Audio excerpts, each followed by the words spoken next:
Toe whaatalo whātu sa moe lau whaasau ngai le nei vai ngau le afi e le tātou proklame whaawau foi ia au le proklame amantau le nei vai aso whaamarulua tuna le isi tātou proklame le rason nafi ono onisi lava foi o fesuia inga te tele a le tātou au nanga manantua le alongo pui ali lava foi lo tau mamalu ia ina inisi o tātou suinga ia ai sui mai ai le siri atu uyo lea whaatalo wha folofa sa moa malo le pale malo le folau e langi maa ia ile le fo i vai ngau le afiafi o le aso lua le nei aso se furu maritasi o le masina mua fo o le nei tu sanga lua felua se furu le lua o le toa ona le o siata fa le malu pio vaoliko e me se fo le unanga lau BluTV polo mona TV how te roi news le nei ia mar program fai o le Tautai A'e ma le BluTV le o to fa o watu le tātou programe mana tua sa o fa ya tu le vai aso na nei o se lao le nei vai aso le atoe amatali ai le tātou o unanga masani a miso tātou so ta inga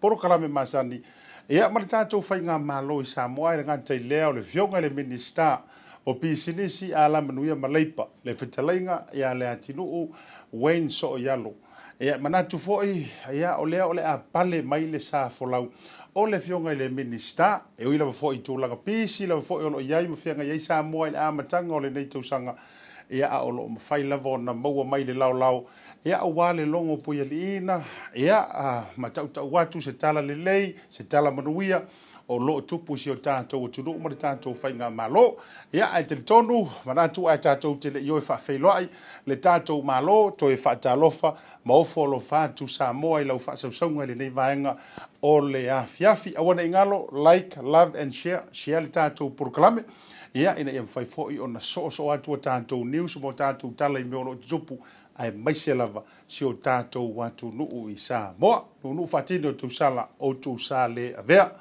ia ai tātou oi whaatalofa ma whaamanuia foi le tausanga fau ia wā o le proklame whaatala noanga mua foi lea malafionga i le minista ia ma seifa ai po ha mai tātou i Samoa e le amatanga foi o le neiva iaso e meso le nei tausanga ia whaatalo whātu ma whaafelo iatu ma whaamanu iatu le tausanga fau e lau fionga i le minista e lau whatalainga le Leatinuu Wayne so ialo tu lau foi lau suafa whaumuina ia o lau fionga o le minista o pisinisi ala manuia ma leipa tono se tatu tunu i Samoa. Ya, le whaatara whaatapoi nei vai ngā le apia. Ya i lau pionga siata. Whakaila wa mo te awa no poi o poi ona toi mawai amatali e nei po kalani. Ya e mai se pori whaatara whaapitoa. I le mapalu man pa i o ki o tātou atinu. Olo papa au i New Zealand na. Ya mai se poi la tuolo pēna mauan pasan lau. Ya e watu e whaatara whaapitoa ma o le atu ai whamonianga po tau sampo. Ya, i wa tōna ia. Ia te tono le whata tātou pilo ai le ilunga tātou kokana mere so. Ia whatalo pātu i lau piong. Ia malo kwelo unsa i malo potolau. Nā tau sang. Ia me se pone tau sampo. Ia o tātou sa unia tia. Ia wa polo na ona mole anga i luma. Ia wa po i te tātou whainga malo. Ia me se pole. Kapta pua i te tātou atinu i New Zealand. Malo le soipo manuia ni whainga o le apiak. Ia, tā te tau whai whaatalofa. Ia, e uia fo ina leo Leatinuu whaatasi. Ia, ae whaafitai fo i lea ta mamai o pālalangi ala i nei upenga ta whailangi. Wa mawhai ai, ona e sila mai, pāwai atu. Ia, lau o fionga, ai tātele i o, le whaatalanoanga manisio nei mata upu e whaatalanoina. Ea mai le whaakofahaku, le lua wherua kasi. Waharu maavele me orkelo le whaki ngā ulu, ae wa fo i lea matanga o le nei lua wherua lua lau o fionga. Ia tātou tau sia, ia lau o pionga. Ati me sili au tātou whamoe moe le tua i lonu tūnā. O a pone sa walinga a pita ma whai muka leo le a tātou sauni a piai. O te tumu o le ua solungan le tātou whainga mamo, solungan le me oma. Ai pitai. O lo iai lawa le maangau ma le matui, ia e peo na skila pia. Ele whai ana desi. Ia o whaafitau dia. Ia e au na tātou pelo i lea, mone asa. Tātou talo pele tu e soso animai. Ia wa pe o whawhitau dia ia leo langa e lo whatetari mai mo tātou. Ile eise whainga malanga e malu pe i te leo teimu. Ia te tonu lenga, ia o whatu tua rawa i leo tua. Ia pe o le moto e nei whainga whau whai. Ia o te roa tātou pipi ila wa i leo tua. I te tonu lenga ngai i maua ilo tātou ki le mu. Ia e me se po tātou i maua tala mōma le anga ilu. Ia pa pēna kwe lau tō. Ia me se po i te tau whainga tātou whainga mālo me pai tei. Malo whawhetai i oe e moni a au, moni ma wha maoni lau sau noanga. Ua le vale tu lima lava le suafa o folau o le vanga wha whai. Wha tua i le atua sa mo ua tasi. Ia ua whai lava ma whetu ta iala i le fōlaunga i le amatanga fo i o le nei tausanga. Ia, tō i tua apolima, ua manantu fo i, ua mawai le nā antuava. Ia, tō i wha te alofa ma whailo i atu. Wha whailo i atu i lau fionga i lunga o tā wha te tau noanga mpol kalami masani. O lo manuia fo i mātou i nei, mo ori sirifia lau sunga i lau fionga le minister. Ia o lo solonga le lei mea uma, e uia nei wha lave tau i la tau wa mali liu ma tā whanga, i ta elenga, e mai se fo i wha lave tau ta vale. Ia ai o lo malu pui a lava le to tele i a aola vea i o lo tātou whaola. Ia, la a matatu nei whawhisili ia, te lo foi lau le mawhai e matua i oso whai tele, se oso whai inga tele langa o le whatua a matale nei, ai o nei vahenga e fia wale, lau sila fia fo se tātou atunu. Toi whawhisili toi soufina ngalo le tūlanga i le vaalele, leana, ia o le ua whai le tau whai unga le whainga malo. Peita i o leo o toi au mai le whina ngalo o le fo isa a vea mata i tai ni tausanga ua tuana i atu. Ea ma whapea mai te tau ona toi whituna i moni au ai toi au mai le vaa.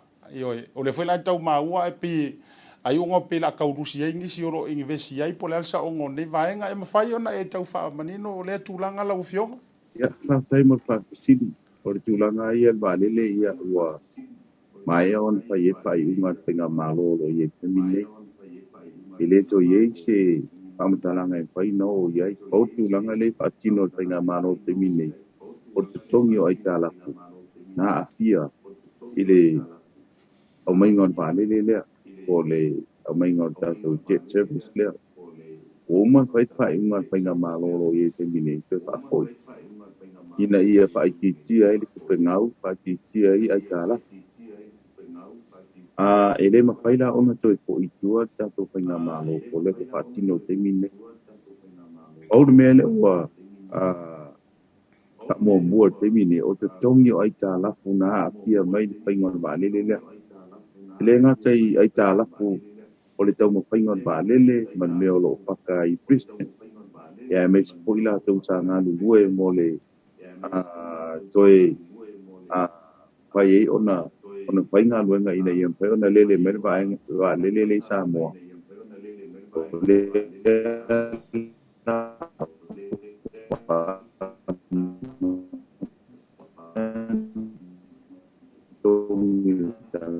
whainga malo mine. Lenga se pun tato uma na payah tu sikit. Uma malangan sama ewe ini. Lea oba tu mat milion na se selling. Uma ona au mai ila flowe. Tong ye la tu pases. Aile in payo na fata nu. Sa sila le me o lo fa mo bol te mine ile. Tato pa nga malo. Or to tong yo tu pe ya ila tu uma ona fata wala tu tiket. O fata wala tu puki. Ina iam payo na pay malangan. E whaia si o ngaonga ma te leo ai tala koe tau whaatino ina. Ma o nei whaatinonga.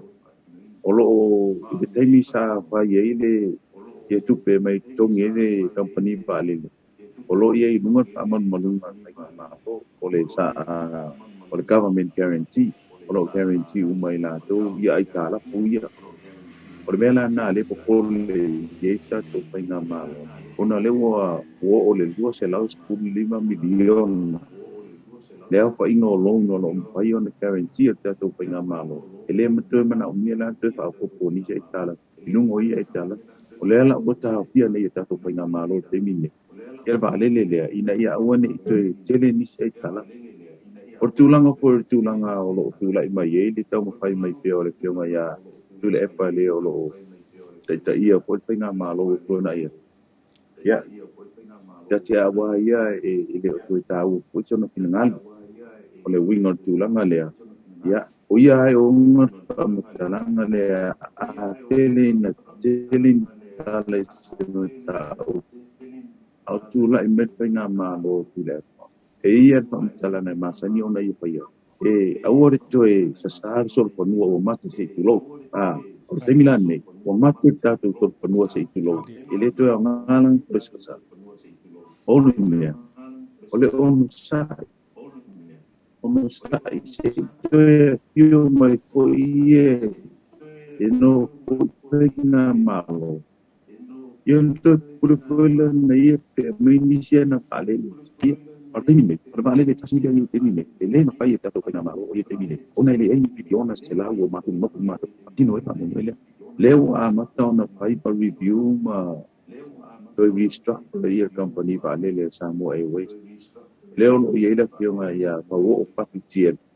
O ia le otwe au mai ele painga malo. To sa ili mo to tito.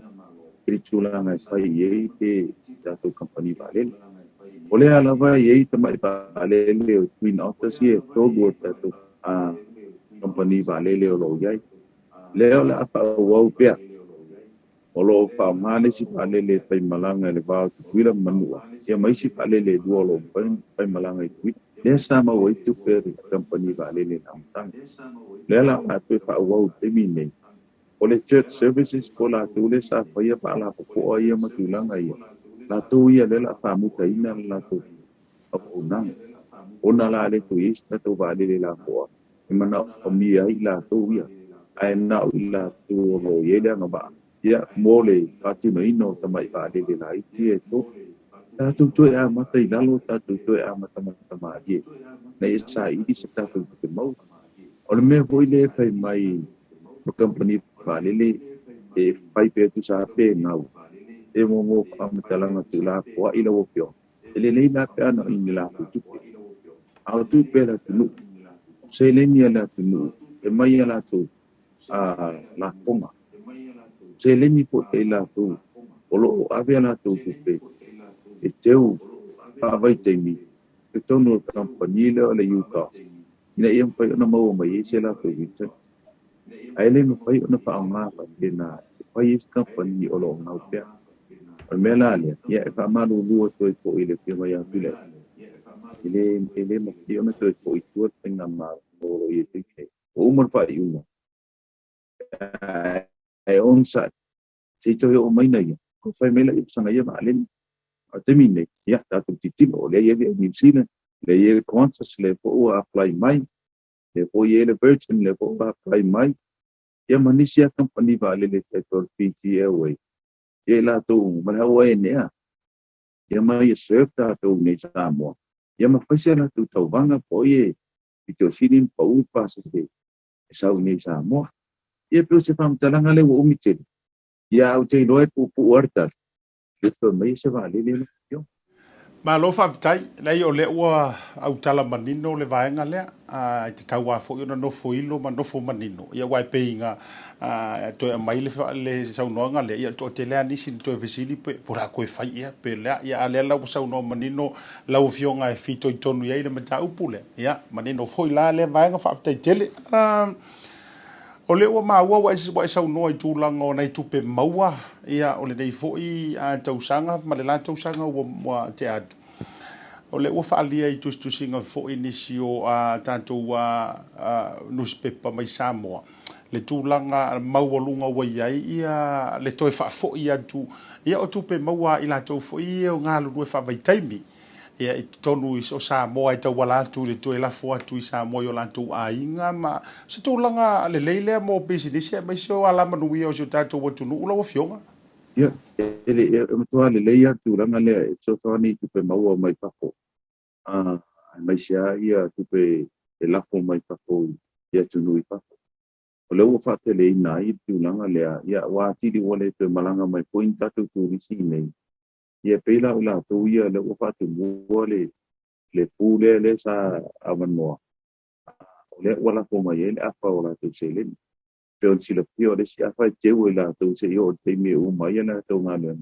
yo no mai la ia ma o mai ale tele la o se le nia o lo au mai la vai na tu ia tu vai pe o sila pia o va mal todo a te mon tu pula tu o lo i Australia o mana o atu ngalo na pa pa te o va mal a te lima se lau ta to o atu ngalo na pa pa te ni China a fo fo la ye ia tu titia tole lima o la to o lo pa ngalo na pa pa te mi ia tu no no mau Waya so te itasi uma o lo lako mai ia pa te sele.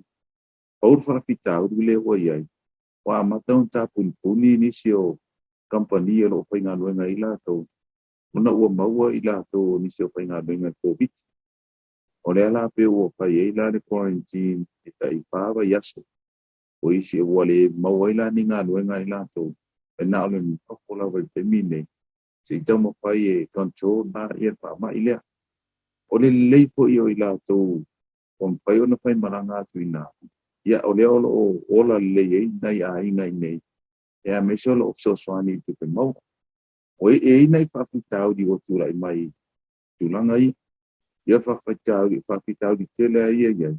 Ia o tamalo loa e o tu ina e pai o la tau teito o rua i nei. Ia o te le whakitau di o lo iai. O lo o a whaina mai po ia i la tau o lo noko ina. Ia o mea nei o tātou le o la ngā nei e le wha maon. E se tala pai nei, e se tala pai pēi o ina. O le ua e tu kuanga tātou vai. A iei lo se si toi tu lai mei se tu nanga pa pēna.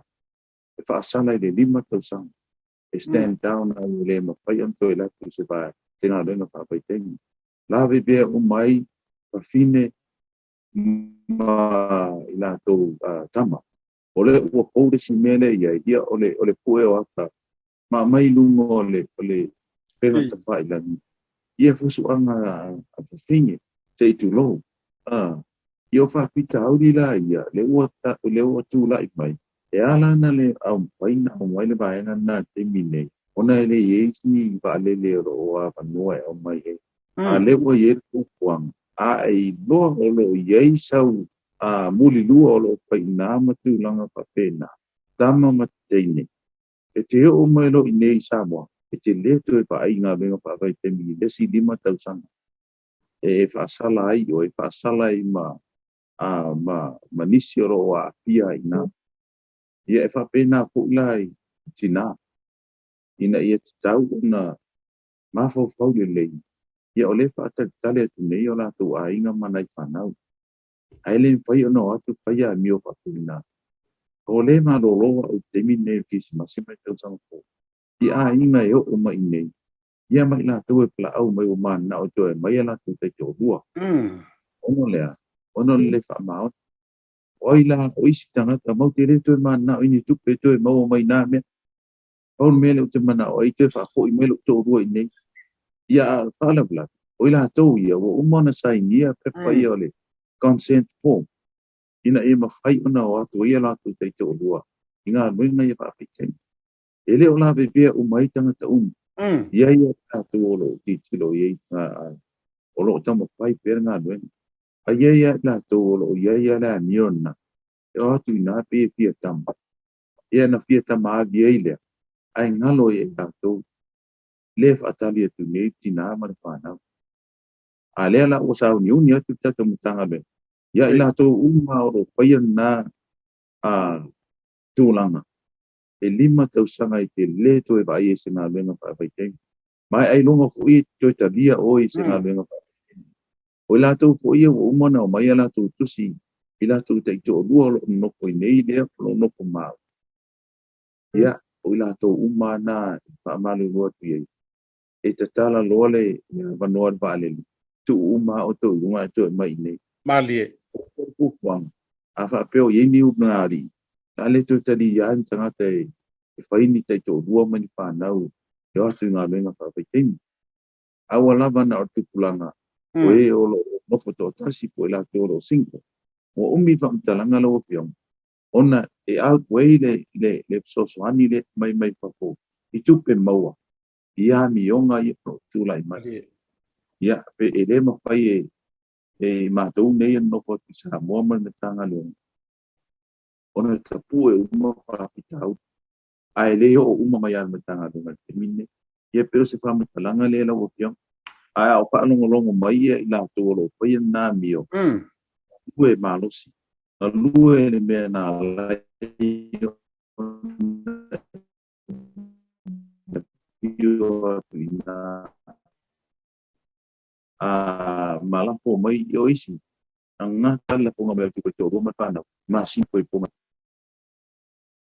ia me la le ia talo tu po ia la tu lo no ko ni sida yo ya te o te taton ya te tawa ona pa i si po nga lo pa na tulang ya o lo tau pa ia po ia ma tu i nei tulangan na o ta si me o man tu manule o man nei te o le o tu yo o mana pa le siaki nei mon pa fisiko ele lei uma me le se me pa le tu ai to lai te na to pai e oi pai na menga luena ia te ia pa me o mai fa mai mana beautiful mai o ta dia ma po mai New Zealand e su era mai le ai ma se ma o uma to nga scan ai ele se fa le to mo pa ai vili me nei la inga le nei o io mo mai o te ia mo mai fa ia i ro mul muli to ai pai e ai alu pai nga mai mo te on tu Moses ia pe tu la ngale la o piong o pa tai o ila no tan no to tu la ngale ia ele ia la ila pa si Ma lo fa fitai lo foka minister. O lo moni lava. O le mtua to telo ilan tole e mai moina le ta por kalamele nei. O te tino e le misia so uma lo fa kalo fa lo Hastings. Ia me se foi ilan to Australia. Ma ilan to lo sheina nei fa nei por kalame. Ai ma tau tiel va nga sa o le leia le sa no nga o te fa yo e foi lo sa no nga lo fio nga le minister. Se o ta fa no ai lo ta vai atu me au mai lunga ilan to ia le mai foi nga lo fa vai time. Ia a se pisa foi pisa ngungu ma ai pe wo fia tap upload mai matulanga fa pe. Ia ai le o ai o se tato o tunu e ma ale e i fe so ta inga o tangata matulanga fa pe na e ta foi le liu ai popoi e wi o le. O ma dua ma na ia tele tulanga i vaenga o le a si i ai le la walunga o le tula fono mai inga.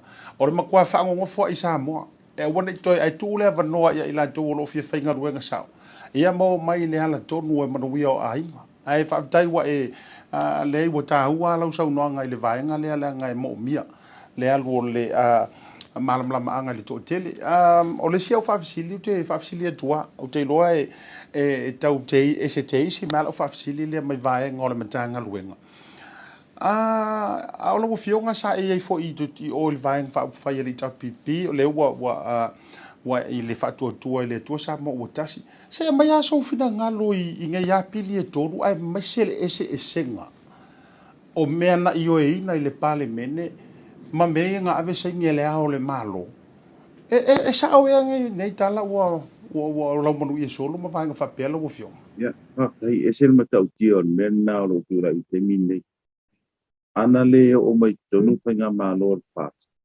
ele te tai ia e mata o puia o le mea le o le ese o le tula pono tatan no ina ma pasia wa tula pono e lau te tasi lenga ma lau te tasi ba engo tula pono na i oela i le iei pele ai e na te sila pia na to pa ma to te i tula pono nei na o fia me na auli olo ma ali la ia a o le si to passport fit o ila to sa iei tonu yo o ila to na o lo i o ina tula pono nei o le mata tio o le mea le o tula i mai o le o ilo tu nei ele lo ia sili mana matanga luen e ese mea sa pa si tono par meni ese tula pono na saini ele ao malo o le ao malo e na o le saini lava o uma ona atino uma ila to sa ye ile lo ia sili sa ye ia e mese le pa ila tu se pono sa ye ia e mese po ila to lo pe ai paina ai tai pa ila o le fa u o le tula pono te ina a o lo ye ia to te le la to lo a ai o le la usu ina le komiti Faapito ka peneta o umanto kia ia o lo ye ko man lo ia sidi ia mai na to o lo so so ni ia na ia au mai se tu langa a se fa mata langa po se li po e winga de mele le foi la o lo a fai na i mai fa tau tonga le na fai te mine i le sui presidente o le presidente la o lango le o uma ona pasina e fai atu ai le pitau ma le tula konoa ai fai lava o lau mana manga ma lau lau piom e la tu e orpa tu kuita uma nene a o la to ia sa fatino ina tula kono nei ele ula ye se sini tula kono ma palmen ai mai to e sui tu wow ila ia paseni mai ma le al malo ai ma se ma po po wola o ia o le hala ianga o lo iai mo le anga i luma le la o tu man ta to penga malo pa le la o amatana dia e mai tunga ia tu langa ia ai le uma mai lau pion o lo fa te tali ka pene mar penga malo il komiti Faapito le o uma ona ia o lo iai ia mato lo ia uma na ia i o paualo ia matuala i tono komiti o lo iai foi male mo te kono lau ia me se to su o komiti Faapito le o lo to fia le cabinet ina yo e su investigate ma fai mese di pote winga de mele o le uma sila fia mai loa ele cabinet ile temi mele tu por mele wa tu na me o tu lai mai wa amala mlama cabinet sila fia po ile o me ma te loa to te sila fia po mo le anga i luma ina ia au una tato loa e fa fea ona pasia te tono parlemene ai a mai sui toi a ana le tulai mai net fainga malo le e halu se ia fa pena malu le pale tula ko noa ia ai e mortemi nei lau pion da fa te tali le lipoti da una mo mai se lipoti se temi va a tatu fa te tali po ai sila sanga le la fai fainga malo temi nei le ia ma pai ona mo dia ai na to i lumo tula kono i nei mea e nei mea e le ula i sesi le sa ula i ona to tele o la tu sa au malo na me te me to pasu pi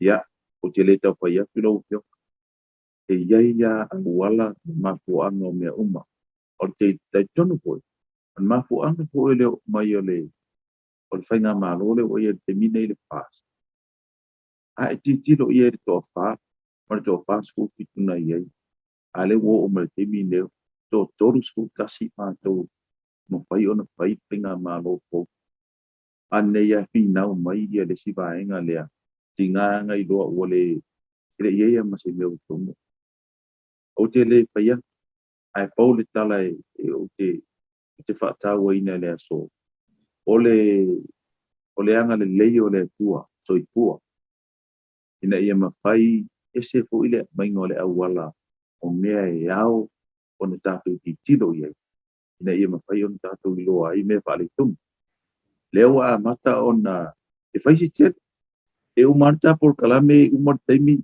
ele uma mea ia o te nofo maa e nā hoi nofo te whono maisi mau mea no nofo tātou ka peneta male mau ta u e o ila o matanga luenga lo e nofo e po la fo e ali ya e mai e na isi apitau ai la ula tu sa tu la fono pe na ta no mai ia e te tau ana par pui la tu pair me palele te tu lo ile faale tu la fono ina o la tu pai uma na pai ale ali mai ia il to kingole o president su president tongo le lo mai se wala e mo mai le wala le ya e tatu ti tiro pe ila se tu al presidente lo ye temine entopia e vola tongi e ori awa e abatu ka peneta fa mani anga tu pe ya ave mola to ale sa to mo fai la vata to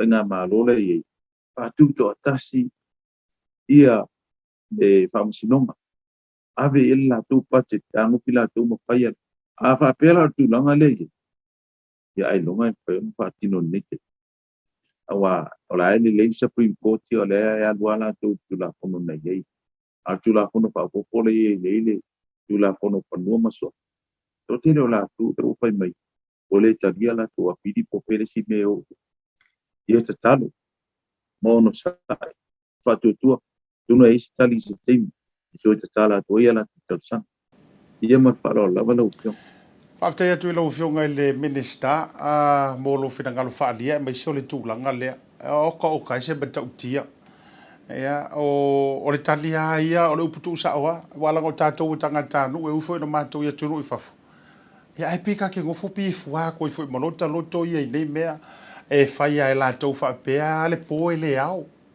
e whaapea fo i a le whaalilo lilo e le a mai e le malama After foi tolo pulo ai le vetua le no fai ule ia o le mo fia samo ia ono o taimi fa tula gaina o ko ke bole le usa no le fioga le miska e ke le ale story o me le lo no winga e fa o pe le foi ma por kala me le so lo vai so fo ia ai la foto ia ta wo lunga mai le ta fa talo no ngai le nei va ngo le fiafi ia e sa no nga fai ulo fioga le minista ia e to mo dia tu fa pe ke le lo nga sia a me se forma malu mal pa yo se ta to te nu oro papa o ni sila ia ma se vai na bo lo mo mai ni pasa long ia e te tonu le nganga ia o le tatu te talo mai mo lo pa nga malo talo mai mo se tatu tu nu o Samoa pa tai o le wa la o ma tu ni te sanga le ale ia pia tatu se matangi o ni lolo vai o se tulanga pa pena em te tia poni le o matu te sana ia tatu amo mo e pele tua le ma fa ona pui sa mo ia talo poi mo ila to o lo pa ia nei ia mi o ba le tong inga ia ma fa mo se la to malo longa le ia mo se la to ola le ia ma se i tatu titiro o pe nga ye nei tulanga ma nei mai ia ai mole anga i luma lau pionga tatu i te roa i lewa ia i le elofa male anga leo le tua ia pasau tua ia manuia Faafetaitele lau fionga i le minista a faia lo leo ma fonga le proclame. Ia mo le toi faamalo ma faafetaitele faafetai foi le ono sai. Ua tau foi mo outou ia au yo lea. Ia leanga o lea na faavai le faatuatua i le atua sa mo ua tasi. Ia utei loa e ngā fatia i lava o mea uma, o mea ki ngā, o mea lelei, o mea lelei. Ia utei loa o le nā ua no fale sa tu ia maa i le tō whālo loto. Ia e pale alunga ai tūlanga umo le tātou whai ngā malo. Mo le tolo whanga, maruia le nei vaiaso, tātou e whatapai fo i le la vaiaso, pe a taita ia tuai lo soifua ma so mātou wola. Ai mo le nei teimi lofa te lea tu soifua mai a manuia. And my sister just sent through the voucher on my cell phone, and I just go straight to Farmager do my shopping. O le si tūlanga tukusili o le tāu. O le lafo me o le pepa tala o loa. Ona whaangale e whaatau ai o loa e au ngā more ainga. I think it's really convenient for families overseas if they don't know how to help their families here. Then this is the perfect way. Mai ai la fasa, suma kua tau e lesia fasa. Le fia foi sau e mo mawina le foi au nang fo e ala mai le talo for voucher. Ila wana whaakau ma me te mga oi ile voucher. Tai mo le talo for voucher. Ua maua e apasusi o se wa fine. So se paro loa whai ngō pie. A me se le te whelua i malau telefoni. Tai mi uma. Ai lo le lako merkes. O na inu e nori ta maore ainga. Whaftea tu lava le talo for voucher ma le foi au nang fo whaftai. Nā lua lava le taumpai. Tai talo for voucher. Teki talo for voucher. Ma whaelonga tupeta i lua se lautala e whase fulu o sauni e le Pacific Easy mo ana paanga. E lua se fulu whaelonga mo Samoa, lua se fulu foi whaelonga tupeta i lua se lautala mo New Zealand nei. Whamole mole whaonga le tali fufonga au mai lau pasi e loa ai wa mai au na whai utui. Mai fautui na foi le whaonga o le F-Pass e tutongi ei tupe whaamomoli pe a whaonga ina o tātou ofisai o Tara o Tahuru ma Mangele. Whaaftaitele Samoa le langlango i le nei tausanga ma ia manu i tele le kirisimasi ma le tausanga fau i ainga umo Samoa. Modisi whaamtalanga wala au le ovalu se lau o tasi ono. Po le lua fitu ono, fitu wiva, fitu wha. Pacific Easy o lau paanga mo tupe whaamomoli i Samoa. Toi whatalo whātu Samoa i lau whaasau ngai le nei vaenga o le afi. Ia, manatu o se ele tātou malolonga sa o whailo le seunga tūlanga foi. O si ainga foi lea mai le fio anga o manono. Lea ile tausanga na se ima vai nei le fo ina tu ina mai Samoa le Talai le mea tupu. Ia maritele le wai mo so isa ia ma tu fo isa utango fa so i lunga o la Tautai A'e. E le na fo tausanga mamasi na wotua na iatu. Le sa tu ina mai Samoa le fiongo fa le lua ameseni. Peita e fifia le loto e fa ilo atu. O lewa maua le fiso o tainga. A le tātou porokalame o le Tautai A'e maasiata me se fola unanga le tātou Moana TV. Ia ma le alo foi o le tama matua, ia po o le tua fine foi. Ia o la tou na fito i tonu ia ile whaale velave sa tula i mai.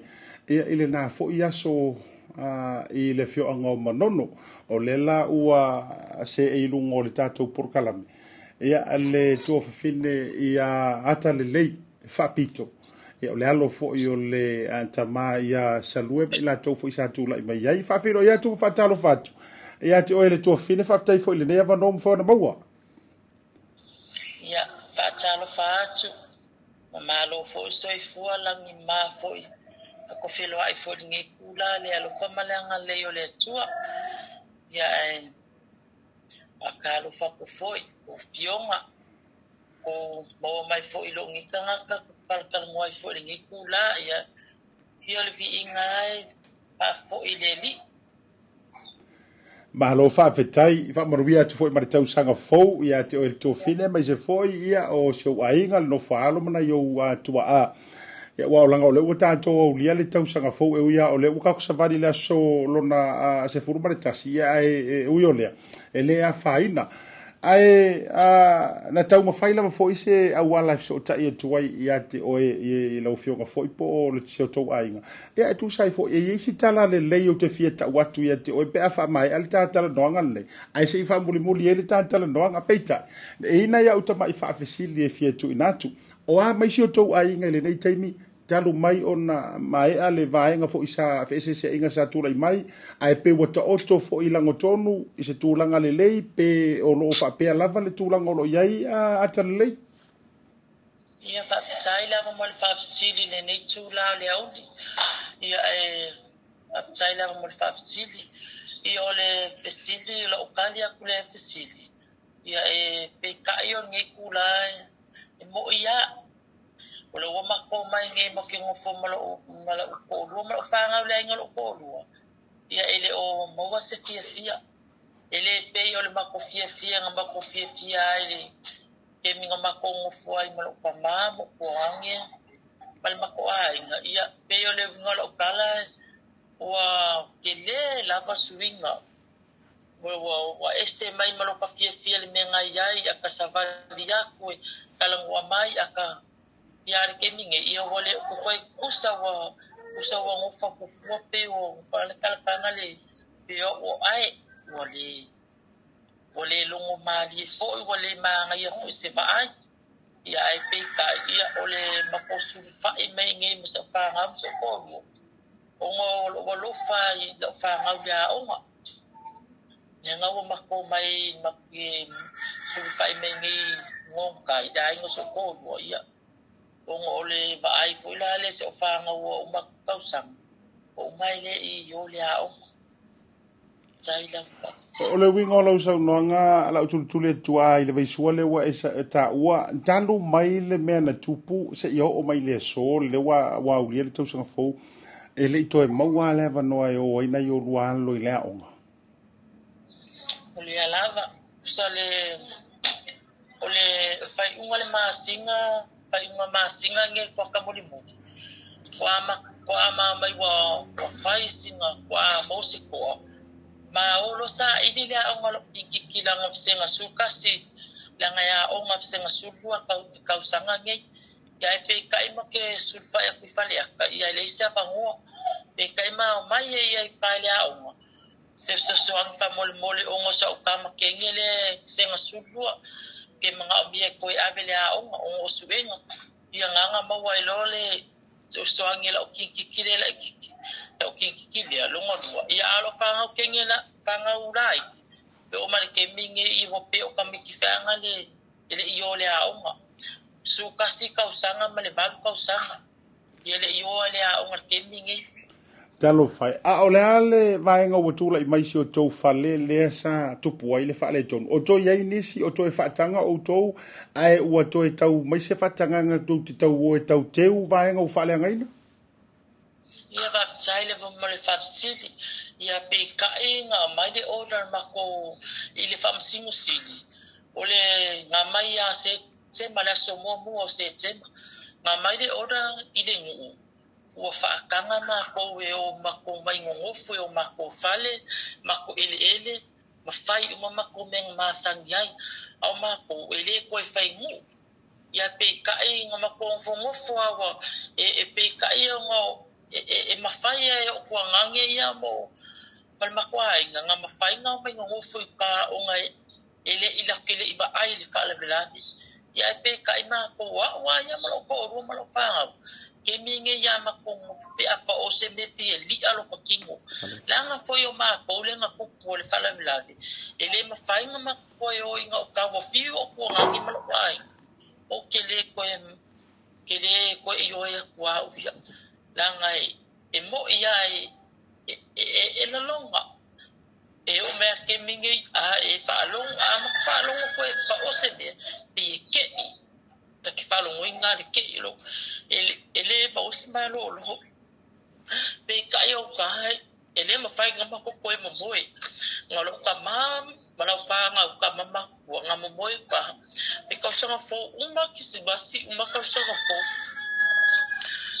amo ia ngisika naka olo ka sanga fo life here mako e mo ia la kala mo ma fia ala ke loko e me ke mingi le ma fainga ka kala ngoa kwa le vaho e ikamaka ai longa la va loko pa ko ngoa e o la fanga le ma fainga ngalo le me nga kuki talo fai Atalelei o a mai sito e ina o lena ma o fo isana a saunoa ngai le taimi o le news ai na wa mai le fala vla vena tupu o a mai o ia le nei taimi o sao ngale mu a mai lona soifua Ia whawhai lava mo le whawhasili ia o ke minge se o kamai.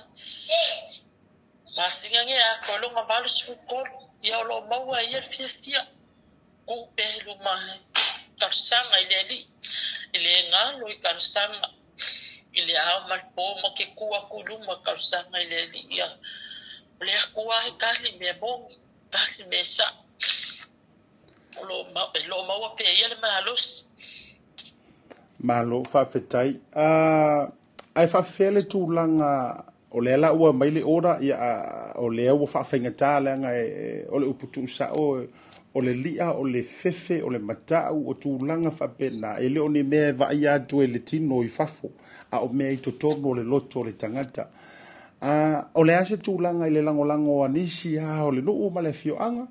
O le ase tūlanga whapena, o tautalala noa atu nisi, o nai o tau ainga, o felengi, o nisi, o iese langolango whapena, o mau o e male tō rua masi o rua whanau.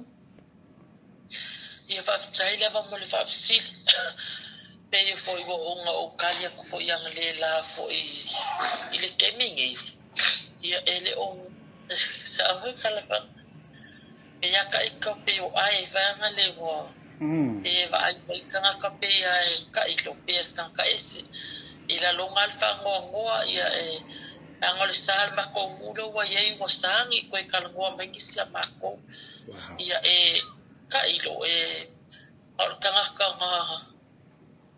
ka ese kalangua mai au ma ko kanga ka kingo ma ele o mango ia menge wo ma ko ngofungo foi o kale fia felwa I pawal me nga la ka ia pia ka ko sau ko ngofungo fo la ka pa sisi kale ko fia felwa o longa le fa ngo o ngole o le sal ma ko fia anga wasna ko kalang o le ko kele pa nga e mingi o la fia kalangoa me ma ko ia ai o feste kula Fong ma ko Lo viga o maua to nga me foi lele o e causa I solo se vai pa go foi lele e tau tala no mai au se upuai e fai mai luma I le tilo mai ma si la le fio anga o mantua le ia se va no fa pena o no le tulanga e nga on kalango mai ia mo nga a inga se tulanga ni fa salanga ma va nga fa pena o le sa o le o le tofina ia sa o lava sa nguanga ia o le mengi o la fikal ngo mai kelo kan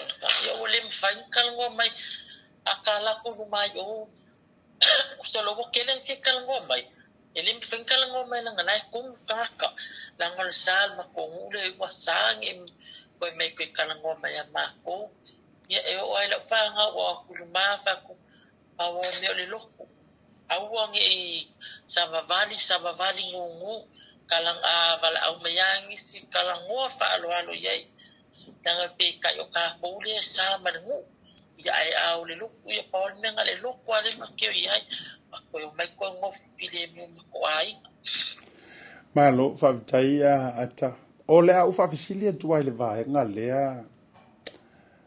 ole le to ole le me manga ma le me matuia Iyo wa pe atangia mai le fainga le o fai ai o se to ai nga fo nga le to lo foi mamalu o le to fa ma le to luo o tu la fale ya ma le ma upu le fale manono ai lo wingo lo tala pe foi le se matua matuia se me ana to faia ma ola ya le pena to faia wa fu ai le fa salanga ma le nei fai ngo fai fa pe ya auto pa mon mole ia fa fitai lava mol fa sili ia pe kai ele yang uma vai feiangai uma vai le mako a kolor kausanga wa kang fai uma o le ma kang fai o au no ba luas fu kausanga karuma ngofo malo ko ruenge mo kai e fai mo ko monkanga e fale ko makausi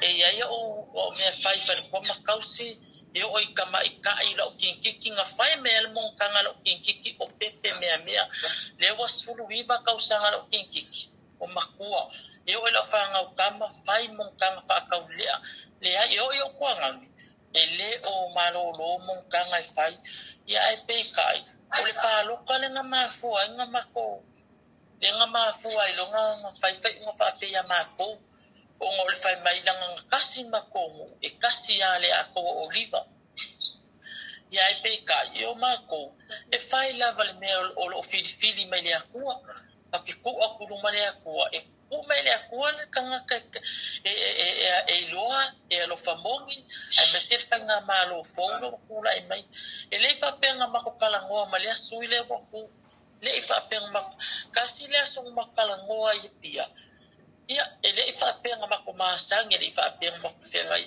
ia nga kaling ia le nga mako palo pa kasi ia pe ka o le aso nga le nga fa ia lo palo ka le si aso nga fa lo mo le fongo masinga mo ya apelila le nga fa ia lo fa inga ya mako fa inga le fongo mo masinga fa lo mal fa inga fa ke amako le nga fa asala ya sko ingo o le si makayo el mako fa asala le afrikala kal bai pe kalie ya kalie mele avenga ka vali o makalie le nga ki nga ilo mako le nga fa markala ya fa asala le afrikala al mako ainga fa ke ya le me wo fa pe mako ka fa pe o ma sala ya me e ma fa ya fa ia pe kai ku mai amarkala e fa sala mako ia e fa ke ese mako manu lenga fa ia fa ungale fa ia fa ungalu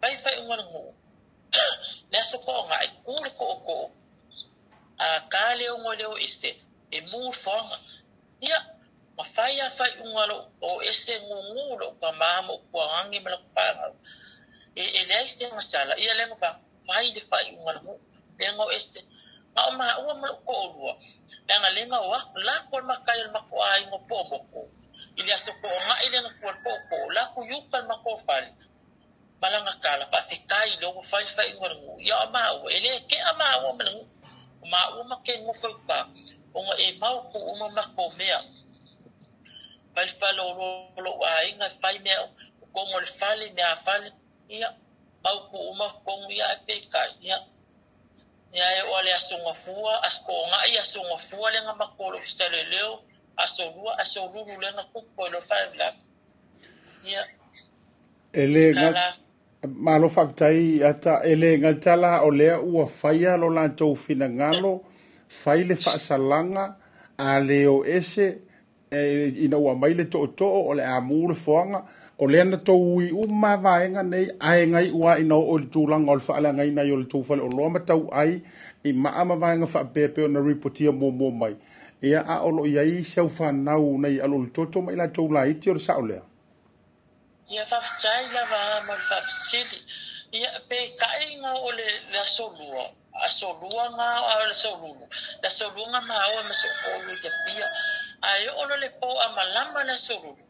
Ia e mamā o ka I kamangi whaalawe a sa o alea ka ke kua kwa iluma lea kua ma kuma whakianga ngi le ka ke whelua I mamā lo ka maa whawhau e ele mea lai eli me tangaka alu ngā lea fiafi o le whainga le mako loko Yo mako ia sira fia fo yo mako le lo pasanti ia na faile mako lo kum se fanga fa fo le vinga ma fa fa I lo ka fia ka ikaya ia ta kele lo ngi me e fe lo ile ki apol u se la fa lo ka lo wa la fa lo iso ki apol ia le keminga po se me le ke ale val ta ku mai lo ka vale le ke ele su ia mai lo male ka vale le io o ka fa pe po la me wa ku ma ngi ka vale le ngi kai ale ka o ma ku ma kolo e kai wo ke asa ka le se kengi nga fa mai ka kengi le pa mai nga vili aku ia le makai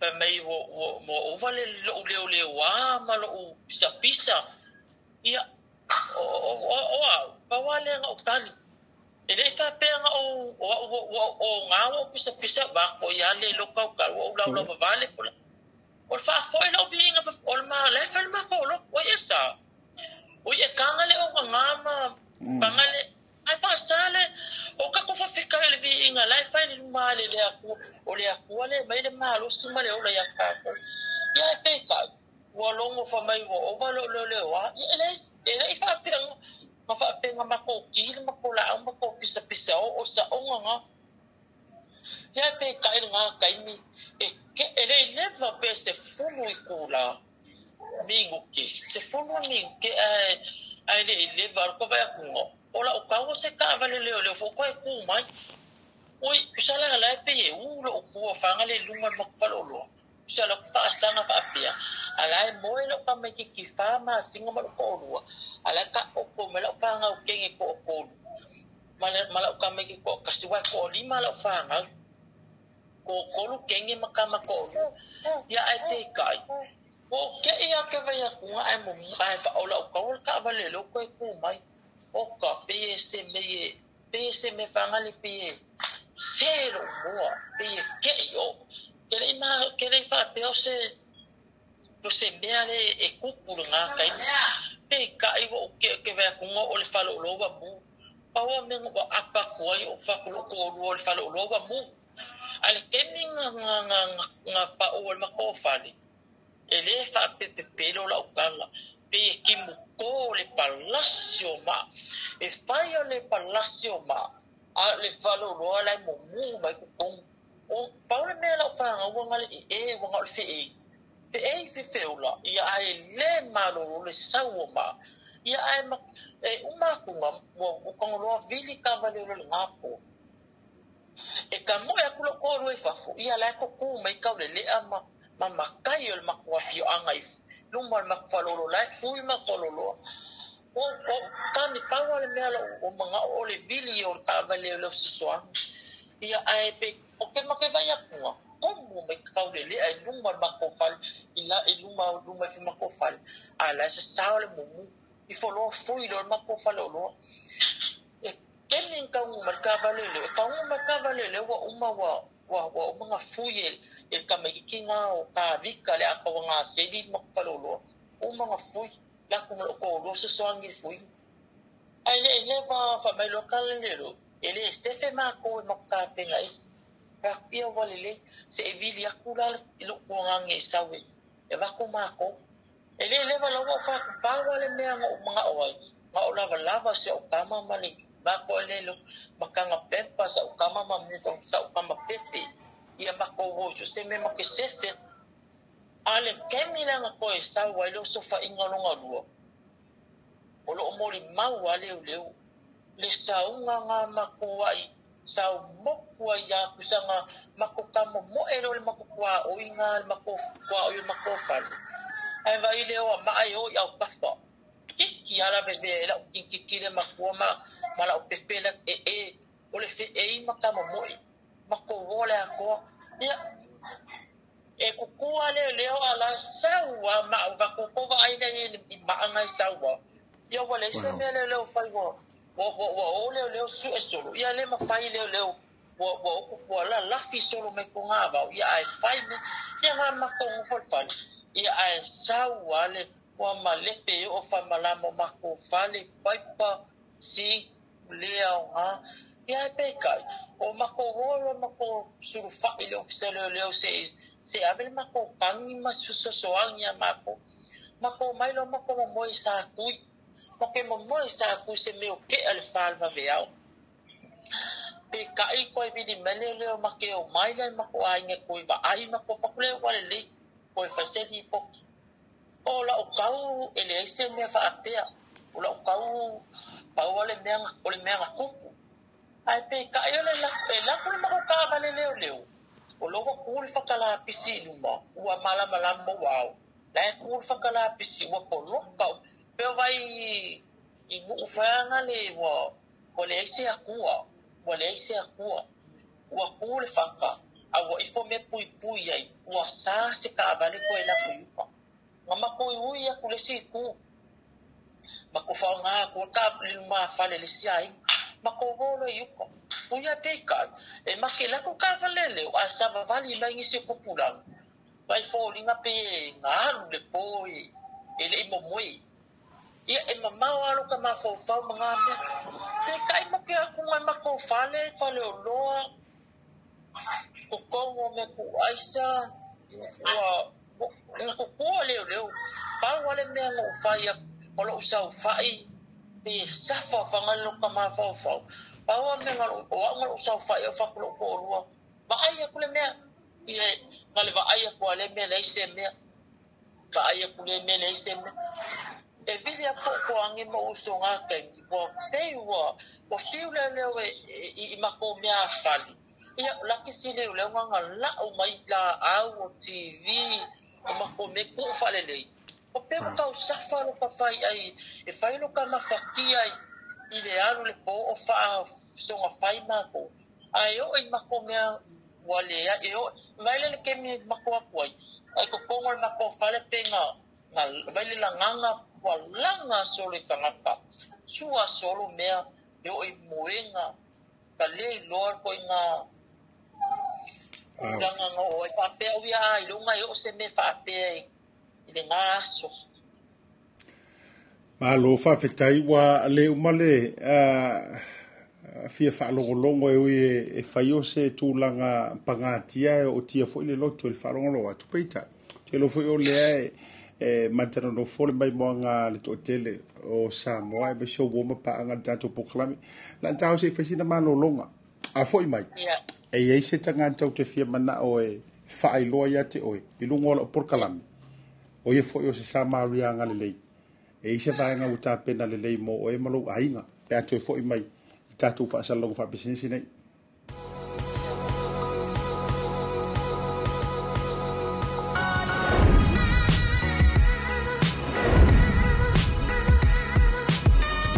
tau tua ma le au nanga le mot tau sa mo service station nei tona i mata ma tau te utuina lo ta vale ma le tele o nisi o mata au nanga ese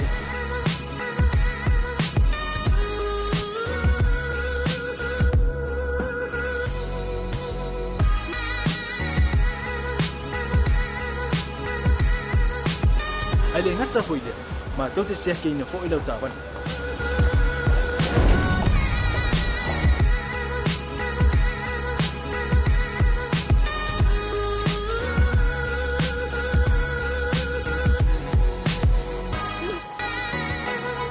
Siapa lah yang foi suau mau lau tapan.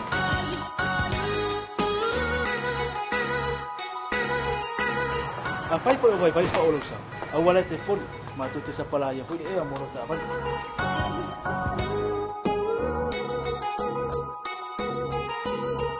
Molo no posila fia. Mua tapela lau ta vale pe out.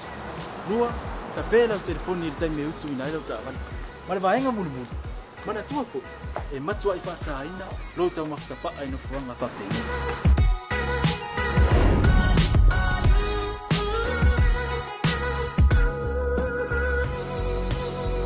Ota Samoa ore mota mo Samoa ma do te fia e au na pe mo o Samoa aftaile fia mai we'll see you again God bless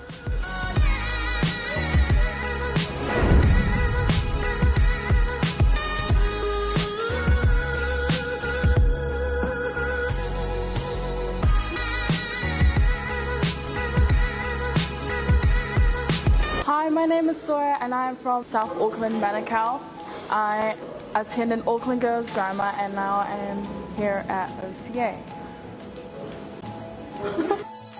My dream is to help Pacific Islanders build affordable homes. I came across OCA on Facebook and I saw that it was more hands-on.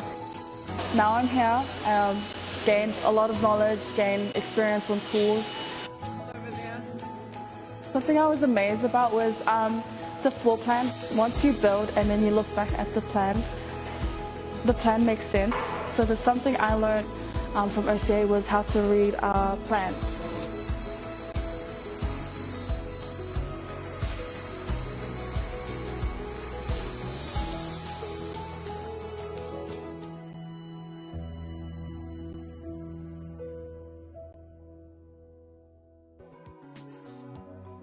O le Oceania Career Academy, o sea o ngai mangele ua whaatui nei le pūlenga le whono mō tangata Pasifika ma Maori. O sea o ngai mauai le tomai whakamuta, whaapea isi anga wa eseste. E talia so se tangata mai le se furu ono le wha se furu tausanga. Maia o nga fua li ima tamai tai wano fo maupe se tiseni ni usila. Whaafso tai nei loa le OCA, i le overu se lau, ono lua lua, valu fitasi. Pea sia si le website www.oca.nz. Toi whaatalo whaatu sa moa I lau whaasausaunga I le nei vaenga fo I o le fiafili tātou porokalame o le Tautai A'e maasiata. Te loma tua te I lau whaafonga. Te I fo I dalinga walolongo a fo I le whaafonga samo. Ia a o saafi le tuafine ma tala whaama mai fo I le tūlanga ma ofa sa tupu ma le onga onga. Ia to te le tātou de tala noi mo whala velave ma me tutupu. Ia ai longa na tātou o I le onga onga o le tūlanga pangatia sa whea ngai mai lantou. Ia o mai lava le teimi le nei. Toi whawhelo ia tō leo toi whau le tātou whaatala noanga. Ma le tuafine ia Atalelei, me se fo osio lātou a inga I Samoa.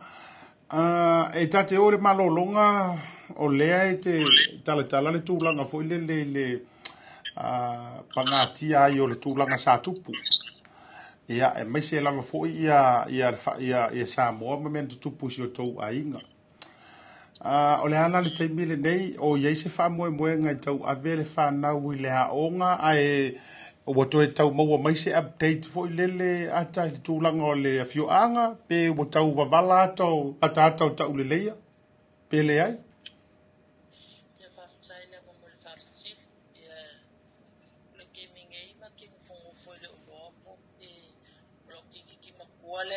Le o ngai pa la ave a ngai pa I o lo whangau lai ki o ke makere I loa po pe ave le a onga po le a ko inga kula ngai o iai le ngai o mai ke mingi ia e makialo lo foi ma o ia le ma whangau me whangale mo le whai mei o lai sa vali aku ai whai mei kala ia wai o mai ke mingi ele o leia se va ai foni o kangaka e fia kalngoa mai ma fia kalngoa mai ma fia e va mai pe o le menga masange ia awale kusa o fefe le ngu ma fefe kula Fong ma kongu i o le kalanga le ku o sa o kwa i o ma kongi le o ngofo fo i wa leia fo se ngofo pe o ai nga fanga le pe o ai nga wa ula fo inga Pima kong kangaka esele kang ngu e mo ke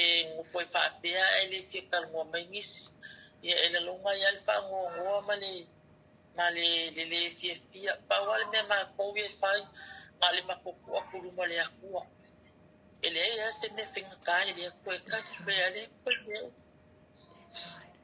yo ya fia fa ma ko lo mala fa nga o kalsa Fafikai iska kalau makwa kisi masim kau sama fo. Makwa hainga. Ele o mau se fia gike. Ele o mapusim maholo e moia. Ele ia ganga ka uma ko le ngaku pol fala bilave. Ole lo mali ele pe ango fo ko ele ba sengo. E oi makwa hainga. E oi mako me fai. O le hango e fai ngongi fi au. O ngal mako ngofo mako moe ma fai mako me ai. Ai oi mako me fa akingo suanga se kopi. O peye le I feola mai le ngumani. Le meang maasangi ai o le sami. Esu e mako. E pe kai aka alu ko we whangoka. E sawe moe e aso ako moe. Fakulukolo la ele me ole fai le me ngama sange ka ko ai ia ai pe ka fe meia mama fai lo ngama fofa ke le ye me mama fai lo ngama fofa o holi ba le ngu e me e va ai ku kaka pe yo ma ko kaka eseli le ko fi ko kana me kaka ya pa wale me ku ko lu mo le ku Ia se me whenga kahi lea kua maki kua kuruma kausa. Kalo. Ia la whao poi. Le kauwhi awe le hau. Ai se ma whao. Se ma whao kali e ku mai le li o kali nga. Kalaku nga. Malo whawhitai ata utei loa toi lua ni au whawhisili. Ona o whawhiloa I leo o se tamali o se samarianga le leifo. Ia utei loa e peona e saunoa e tā pena e le tua. Ia e ala mai fo I leanga le lei nisi o le toa tele. Utei loa fo e mai al proklame le nei. o le a o toto ai se fatu I loto me fina ngalo le to tele la to te maua le nei fata tala noanga. O a mai la bo faleanga uma me to tino le ai ma se me o to iai ma vaenga fa pena. Ua toi tau maua atu se fisosoani pe fa pe mai le fio anga manisi le pule ngali me fai pule e uia wo ese le ainga me uma langa wo ngonga me o tupu ko ia veia ko e vakungi ngai la valava ma toi fa fo ila to me na fale ngai na wo ise vaenga fa pena o tupu pe le ai. Ia va taila fa mo le fa fisil. Ia pe ka io o le kimingi o le mako ainga I sai kwa mako mea ko kingo umba ua mako le ai o mako la au o TV o mea umba masingi ka mea aisa le ai mase mea o kapenga ese o lo upua I ka le mako ainga ia ale kimingi io o I mako lava lava le ai mase mea o mako vais Langa foi la le o mako va foi ale lo o le kalangoa ia kalangoa pusao. Oia. Pe ka so mo nga mako wa kuipa. Isi mako ainga. Le mako wa ku kapenga wa o la lo sa mo ki fa akanga mako ki kapenga mako ngof. Pe ka o ko kapenga ia pangale. Lava o solo va foi ale lo ko kala ia wa fai e winga ka fai nga elo ko mako fale. Ia paula me nga o ia mako ngale la o fosu le anga ile fanga mako fa nga inga ngale la o su makapena ia o kulanga fa penga o mako le o ave fa masingo ngale fa akali fa masingo ngale ungale masingo ia o me alo fanga kuma ia mako o pia le nga mako fo le ngale le mane alo fo kanaka le ila valava ia mako fo kemingi ia lo fokangaka o kupe la valava o mea ai ia mako ke whaafikai a lea lie mako ke lea ise kaui mako ke kaui a kuai aongo lea kuanga ke kaui koe whaakukuinga mea whaongoinga o mako Malo whaavetai o lau siri muli o lea sau mai tau atu I le tūlanga I siau whanau o ani va inga wa utei loa ele o ama mai ni afianga I Leatinuu ai ua matua te le so na o ngongo afianga I le mafaufau le fu ai ta uanga si o to lua wa sui ma vaenga fa bene o ama I si o na yo lua alo e me si o lau mai tau ile te le o le afianga o le me utula I mai na I lo lanto o langa ia ile dei tau sanga bona I masina talo na tupu mai le falavelave Tautai lava mo le whaafsili. Ia o le suinga lo whaangau. Nga mako umai kua mako lo siaki sa whaangau whai ma. O le mea nga mapupule ai.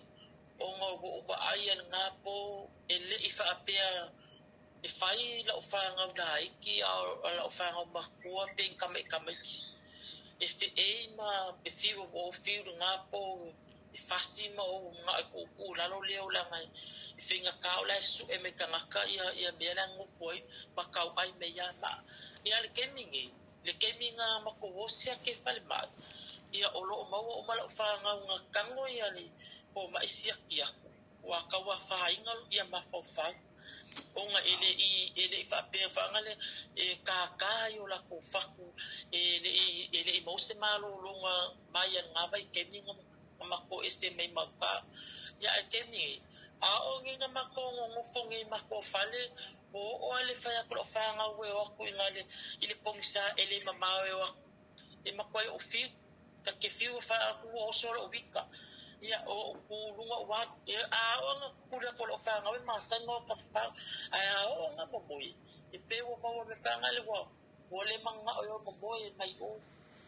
mga awa moke mo fa kasi o mo le me fanga le pe mo fefi o le lo ai apa ola se be o ai ese ale na ke ve a kunga ale ngo fo pe o le fi bo pe fika ngisi e o la fa nga ka me ki ya la ki a fa me se misa ave o la ko le se misa nga fa me lu mal mako le mol mau votang nga mako e fika ngisi lo fa nga mako ele fika ngisi le ai nga le nga fu pe fala pala vela ai e fasi ka maro po la songa au ngale feta ngisi ya mang fongo fola le uru ai o me fa me ya ma wa e la kele fie va ai le ko nga fa mlabi mo fika ngisi abo ma ko kuala fa nga ya e beta ya olo ko wa lu mole akua e fa mo e ka ko le le se me fe ka le olo ku vai ku mole li e so soangi mai ma la vea ia ola sa fa ha Ma lo fa vetai o te mana o e fai loa ma introduce atu se tasi o tamali o sama rianga le lei o le aia fa mtala fo i le mafuanga na ia mawai ia le tala fa no no na tula i mai si to ai ia ma taurunga tuai se vai nga le lei wa tape naina ia tape na fo i le tuala mai ia i le fionga ia Galumalemana Sulu Anae o le tina po le fionga ia Galumalemana Sulu Anae o io se JP Justice of the Peace o ia fo io se faitula fono le file mu se famasino le file mu e ai tonu o New Zealand ai me se o tulanga i le tula fono o io le fautua i le tula fono o io se faia onga ia i se tasi fo io a onga matata ese ia matou i New Zealand Nail MSL ma le tele o na tiuti o io fo isa fai pisi nisi o ai longa lana tautua ia Samoa le fionga i le alolii ia Galumalemana Sulu Anae ai o ia fo io le teu o loa asia matou ministry ia o le tatou te tovine fatasi le fo ia i le Assemblies of God i le VPM ministry le lawa ma se luat ia se i fai no le vaenga fo io le o mai lo fionga fatalo fatu Galumalemana talo fatu fo isa boy to fa fonga anga il nei tai au ia fatalo fatu fo ia te oe tau tama tu oe nei taimi ata e matau tia le tua le tatau te tapua iai sa o whaalongoina mai le polkalame a asiata le se meho lo tupu i Samoa. Wa lewa no inoi New Zealand o tele masani ni tele o tangata le tele o nuu ma meo lo tupu e sa o whaalongoi i le polkalame a asiata lo o au mai e se whaingata lo tupu i Samoa. Sa o whaalongolongo iai. I le taimi no whaalongoi. Na o mai lo loto le whaingata. Na malingi o lo i mata mo utangi. Na o mana utangi no whatatano mo oto. O te le iloa oto, o te le masani e te oto. Awa o mai le nganga pa ia i te au. Wa le pa whai o nofo. O malingi o lo i mata o no. Wa o whaalongo ina. Aina o le tala o leo te whaalongo iai. Ma o wa ai se ata o lo o tupu i te tonu o le. Ia te o tau ta mama le aiva. Sa o whaapea ta lo whai. O leo te teu o loi te tonu o le VPM ministry. O le matou whawhengainga ia Pastor Waita Fata. Ma i la tau fo ia i mate au auna ia i malisunga ia asiata.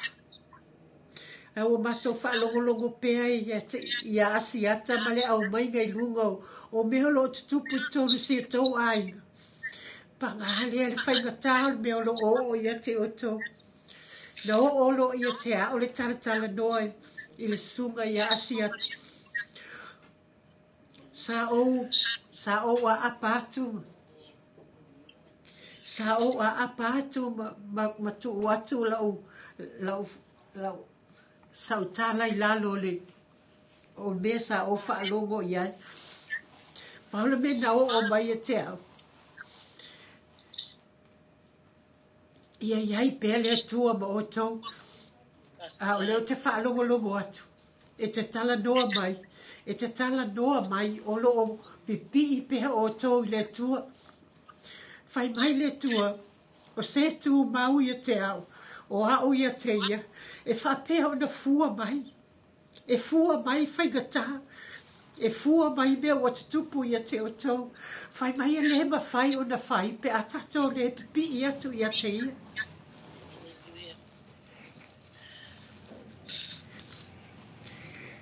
O te whaalugulugu atu, o matoa i o olo loto le lofa, e o olo wanganga le lofa, whaafetai, o le e maua pele ola e o tau, wa ola o wa ai atu, e se o ye se whaingata, sa o nofo tatalo ia te o tau, ma whanau, o le taimi lea sa o whaapea tua i loa, ia asiata, e fia maua o tau, o no lo ye so ani le VPM ministry, wa saun ye ni pusa lava mo o tau, e pe o pusa lava ia o lo ye mani me ta alo mani me ta maiti e fa fia hi o lato loto, o ani me o ia afu mani solo lo ye to tonu, mani lava e ona fa o nga ina taimi nei, whaongai taimi nei e mawhai o no tau pai atu iai ma soani ia te o tau ia maua se mea e tau te nofo le iai ma soani ia te o tau o lo iai lava o tamaiti ma lava o tangata mātutua fo ia te o tau leo whaalongo atu fo i tamaiti a onga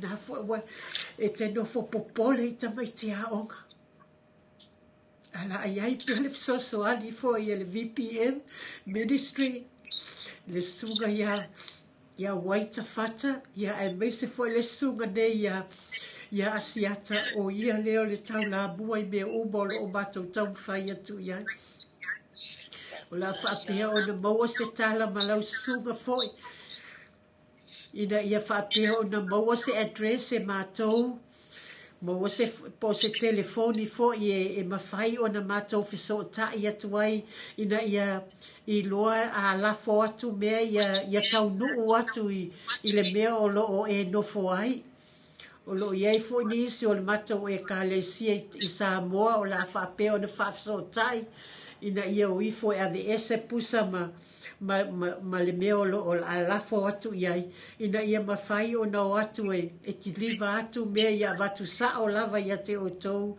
mea o sauniele e ka lesia o leo te whaafetai ai te whaafetai a asiata o no por kalame o lo o ia whaia e whaapea o na tufa mai e ia i mātou tagata le e ka lesia e mātou te wawa ai e le tele o taimi pe o na o mai fo i le tau whaingata o lo iai o lo whaapea o na o mai ma o ia mātou le alo lofa panga lea o le e whaafetai ai ala whaapea o na mātou so tai pēr ma asiata ma lau sunga. Ina ia maua pēr po le ase mea o vai ai po se whaataunga fo i o lo o maua fo i whalo loa ina e watu sa o iai se tanga laisa o le tanga suka se fiso soani a watou mea tau mafa. Ina ia whapea o na tau wola ma le file mu. Ai tu upei le tua whai mai ai le tua ma oi. Le ai se mea te whakata. Ele ai se whaasanga tau mai a te oi. Le ai se whaasanga tau mai a te oi. Pe ai upele tua. Upele tua ma tatalo. E tele tai me tai tai o mena ti apolo e whawhanga mai pia i a te oi. Ai e tu mau pia i a te o tau martina ma tamahora a inga. Le file e pū. Le anofo tatalo te fo i mātou mo o tau. Ia a o le fisosoani na e mawhai o na mawhai atua fo i male atali i a asiata. Whapea le VPM ministry i a Pastor Waita Fata. O se mātou fisosoani lea a la tātou wheloa i pia. Ma tātou I wa whai ai whaafitai le tua o maua stataimi, whaamanuia pia le tua ia te oe malo loto, ia e whaamahalosi o lo ia te oe, le atua i te mi uma, ia iai pia le nganga pa ia te oe, i tau mawhainga uma lo e tau mawhai ai. Whaafitai te le lava whaso i fuata, alofa te le atu ia te o tau ma le aiga. Whaso i fua. Whaafitai. Ia, Samoa ono o le tātou taimi e ilisi au whaatala noanga so o mai ai i tua pe amai. Ia, o whaiva ese no pepe le nei fo ia so le progalame. Ia, maanga fo i wa al Tautai A'e le nei fo i tausanga pe ana o whai atu. O swinga i o tātou progalame. Ia, a whape fo i ele mawhai ai o na fiso soani ai se o langa o se ainga po o se tangata fo o puponga. Ia, ele lupo le alea o ngai whai progalame le te leo ai me se fo o langa whaasama rea whape nei. Al tua fine ia Atalelei Faapito me se fosi o tau ainga. Ia peano whai atu. Ia ala ese wala le atua me se fofa manuianga. Le ua sau no atu le whionga i le aloli i Galumalemana. Sulu Anae o se tina fo i wailonga lona sau o tonu o ni usila nei. E le ngata e ka le sia no ua me se fofa o malanga mai Samoa. Ia o lona fo i le atofi mai le atua. O le loto alofa, le loto sasa, a wā fōi ia so o se tama whanau ma a inga. Walanga e mo i tātou te le tau mosi a inga ia so uma. Ia ai o sa mo le a inga antoa la fōi. Tātou te tū fatasi me whapenei pe a tupu. Ia toi fiso tai atu. Ia e batu lewa no le, whaisau sau noanga whai. Au whai pale whafonga anga Samoa. Ia ona whamai eilo le tātou whaatala noanga. Ia ile nei vaenga o le afiafi ia te oe tua fine. Whaafitai lawa molo wa manoa, ia e mokoli atu lawa nganga whaafitai tele. O te whaafitai ai i le tina na mātal noa nei, whaafitai tina, whaafitai. E saawa le upu whanga le ka ke ngopo akua a lai ma whangwhanga lupaloko langa lai. E ka ngaka lai mwhakalo mai po mako, whakahi dawa mo ko kalusanga. O ko kalusanga nga leke le o mako loko. A mawhangwhanga i o mako, o le pui mai le suya ke mako. Whakahi dawa mo kalusanga ko mai a mako a inga, whakahi dawa le anga lelei. Ai mesi foi ko me alo pa foi le kau mai au ko fai lo mai pa pe kai le anga le ma le lo oi ma ko nge ko manga ko mai ai ma ko te pa pe kai le anga le ma le lo e piso soangi me tele li ko ya ka ko ai mesi ko ngo sa mo ai mesi foi ko ngo si o ma ko nge ko afio anga nge o fale mangongo pa te kai la mai ko wa ko pe makalusanga ko foi mako afio anga e le anga le o le ko makongo e fa kasi pele li mala ko ia ba ko no ferfa e va te kai ko po kala me ko ko kala ngo ko ni kula kakele ai nga ai ko ki ai ga ke liso ai fo ni ko felo ai fo ia le anga le o le ko ia ko ia se kai ni ko kala ngo ia anga le le ali ia ka ko ia fa kasi mai te li ko ia ka ko mai ko kas ia fa manguia le ko ia o lua malua kalame pa manguia fa le ko ngo sa mo ai mesi pila lang ia ko ia pa kai la blo mangoa Ia, malo a whaavitai ata, manatu la tātou fiso tai pea, ia i telefoni, matulanga whapena ina ia whaatau nuu atu, ia le au mafola me se foi o le angalelei, o le Victory Power Ministry, le sunga whawhenga, Pastor Waita Fata, mo le whalitua Melody, ia le nganta foi lea, o le whionga i la loli nei, ia Galumalemana, Sulu Anae, ia ma le mātou foi o unanga vai vai.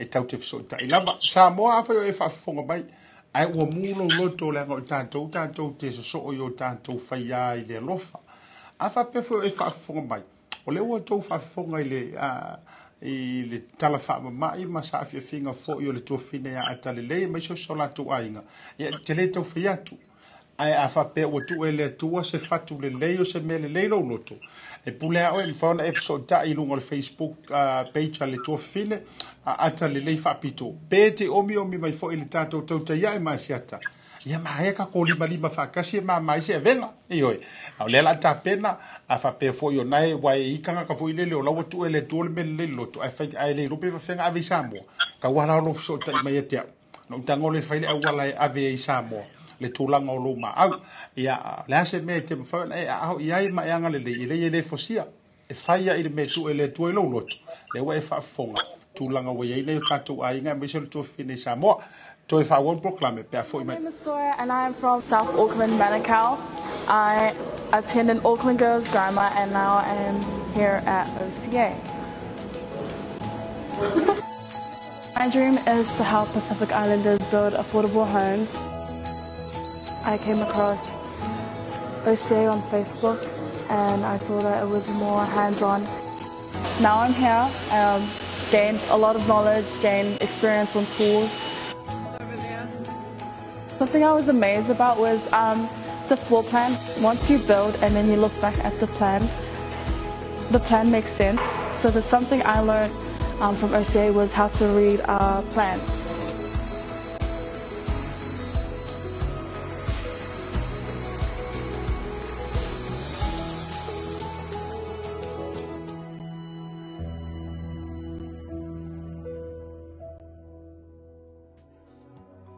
O le Oceania Career Academy, o sea o ngai mangele ua whaatui nei le pūlenga le fono mō tangata Pasifika ma Maori. O sea o ngai mawai le to mai whakamuta, whaapea isi anga wa eseste. E talia so se tangata mai le se furu ono le wha se furu tausanga. Mai ha o nga fua li ima tama itai wano fo maupe se te seni New Zealand. Whaafso tai nei loa le OCA, i le overu se lau, ono lua, valu fitasi. Pe asi le website www.oca.nz.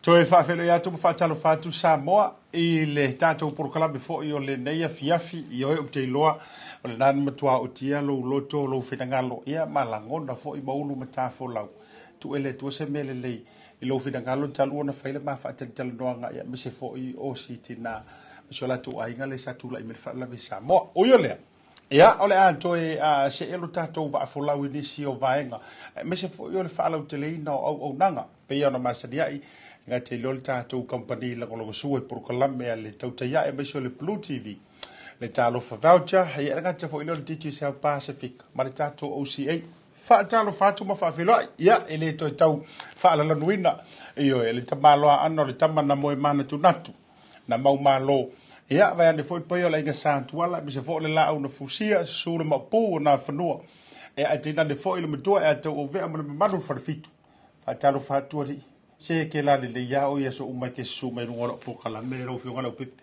se fo man ya asiata ya after mo level no fai fo ona to ma futa mai le tato po kala me ya ono tu langa fo le telefo yo o vaenga ta un to fa mau se li ma fa la wilo ya me se la va tu langa mo fa man ya mo na ya tato tanga tai a New Zealand nei fa talo fa tu pa yo Samoa ya o lo ma futa mai le tato ta ya ta ton ya o lo manuia o tau leanga le lei o lo tātou atua ya ilana tau singa malan taitainga ya malan puinga fo le nei vai taimi le pisir fa mai ya set ioe o le tele io vaenga ta te fia talitala no mana tuta talo e fasi ui ya skakala i le kama i falu la vele sa tu pula u kanga o fele no tau talitala tuai o le atao muri lange o feka ngisi to tele ai sorry o ameri se kala i ka ko fo ranger li le titi sa o la eli le me o fa ye di o ka vivo e fa ya ko ka top up ngar si ku e o sa mo o a fel tatu se ile me va ngol tatu ataval o la son na fia siata fa ngata ya tatu entries no winga a fa o e to ma vo fa o to la fo sa top up nei ya mo wai ni entries sa to ai ngat se o taval o ana na fina fa ngata o las for really nei se ia tatu ta vale Ford Ranger 4 lo no winga e tau no o tuta pokalame ni te we sta pokalame o fa fo se ia e tau no o tu las for really la fiafi ia pol ta pokalame fo le aso asa wa tau no lo poile ainga la feo il la tuta vale Ford Ranger ia na maua mal ta pa sfuta la New Zealand e pelo sfuta la New Zealand fo ta fiola nga iru mai kalu e ke o ki e se ta vale fase fulu mo de tupu wafe e se fulu ta la top up na ole te chi sel la vale fenga ole ala le talo noanga ma fenga o vai nga le Leaupepe o lu te ma fa na langa fe lo longa ya top up nga sen a faia na a mata lafo mai tap na lafo top up sa mo lo ai nga mata mai lava ya November ia se ia pa ia la sai la son nafi ia o lala ye entry sa to ainga e tono tatu se ila e fatino ina las for real se ia ma fa ai loi lava poila ainga la fa manina lo no winga o la to isa tele la to la fo top up tamala na la uno no for termine fa mai a misi mai lesi mo tino ape mo weles ia i fo ia taimi vo ye e ia tangata na le tasi top up na la fo ai Sawyer la ke lo no wi e fo ala fa sorto ina la lunga po fe ave ile o le alfa ngor se ile Leaupepe fo la tau e fa ngara fa le machine fa ne no popio computerized pe ka ko waru ka masave o fo ile fa penga ile lima pe o se tamala poto o le alo na tau asiata e leo to ia se pusa save o em fayono fo fa el tato se nei ono le tele o tato entries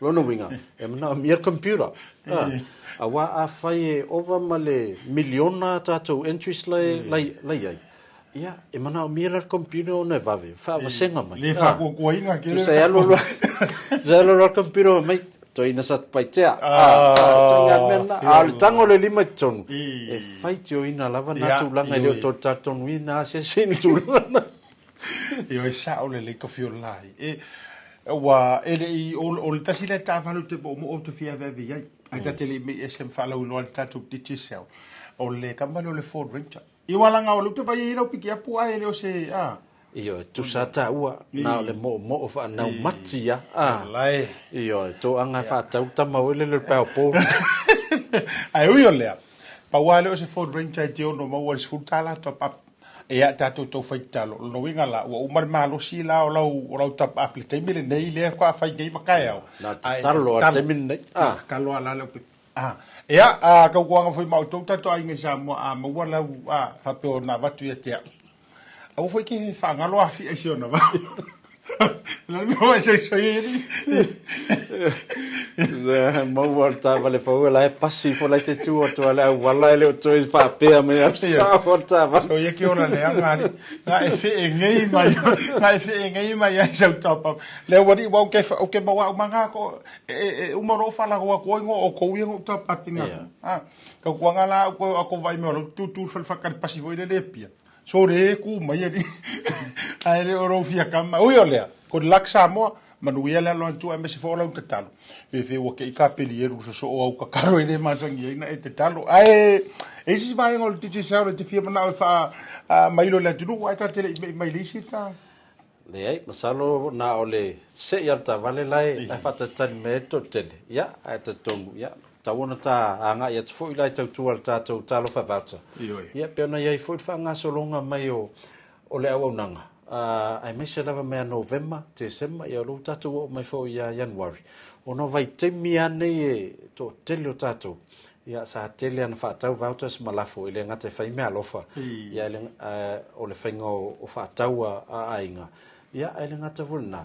Ia of so soani wa fo to ya el fa na te minne ia wale wa matula ki wisi masi ia ala fa mai fa mon mole se va tana si fa tawe of to mix ai me mali la ile va nga mali te fi antai tu so le wa mane le pulu ki wisi masi kama fo fa ka keli ala ai sira so sambo singa di masi pulu o mi me singa usa la pe ko e fo ia kama o aso fa iso singa di masi pulu va tanga le se o mi mai matulanga o le ale tulanga fa tu pula i o tulanga fa o lo we te mi le Leaupepe o yesi tau ta fa numero o fa o lo o tu o fa o lo isa mo fa no fa ta to o nanga le ia o nanga ta tasia ia asalo o va male se lauto sfulu wow atato faloloa ona o tonga tau tuane asiata e mana mielele mamau se mete anga ia o tulang falanga le mato te ngalulu e lava foi ma mato pa anga Samoa